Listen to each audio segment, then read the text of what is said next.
Амандық пен тыныштық болсын, қымбатты бауырым.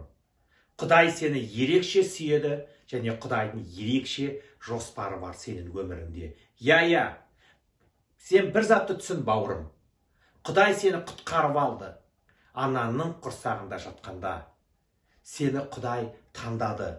Неге? Оның сүйікті ұлы мен қызы болуға. Енді біз айқыш ағашта құрбан болған, және 3 күннен кейін өліп қайта тірілген Иса Масихтың шәкірттеріміз, ұл қыздарымыз, оның өсиетін орындайтын. Ал Құдайдың өсиеті, ол қандай өсиет? Ұлы өсиет Иса Масих бізге тастап кетті, өзінің шәкірттеріне, яғни саған және маған.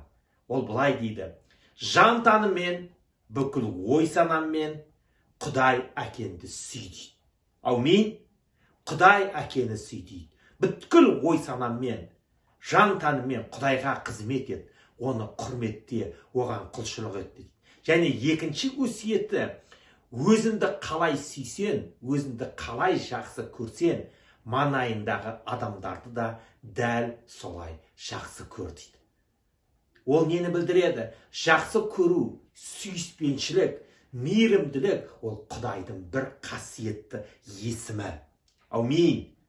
Құдайшыл адамдар, олар кекшіл болмайды. Құдайшыл адамдар, олар жаман атқа, қиянатқа біреуді қимайды. Құдайшыл адамдар қиянатқа, аманатқа қиянат жасамайды. Аумин. Сондықтан да біздің өмірімізде екі ұлы өсиет бар. Құдайымыз Иса Масихтан қалдырған. Ең бірінші, Құдайдың барына күпірлік келтірмеу. Оның құдіреттілігіне күпірлік келтірмеу. Иса Масихтың өліп тірілгенін мойындау. Айқыш ағашта. Және мойындау, ол біздің кінәларымызды кешіргенін мойындау. Я, көп кездерде бізге біреулер кінәмізді мойнымызға артқысы келеді. Ой, сен кінәһарсың, ой, сен анаусың, ой, сен мынандай сен деп, бірақ та бір ғана зат бар.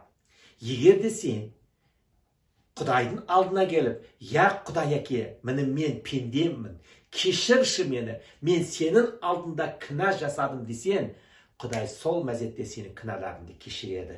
Оны мен емес, оны киелі кітапта жазады. Менің алдыма келсеңдер, мен сендерді кешіремін дейді.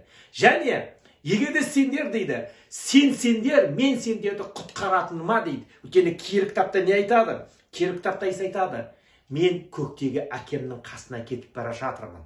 Не үшін? Сені мен маған орындайындау үшін көкте. Қандай орын? Ертең біз бақилық болған уақытта Иса Масихтың қасына баруға. Оған қасына бару үшін біз не істеуіміз керек? Әлбетте екі өсиеті бар.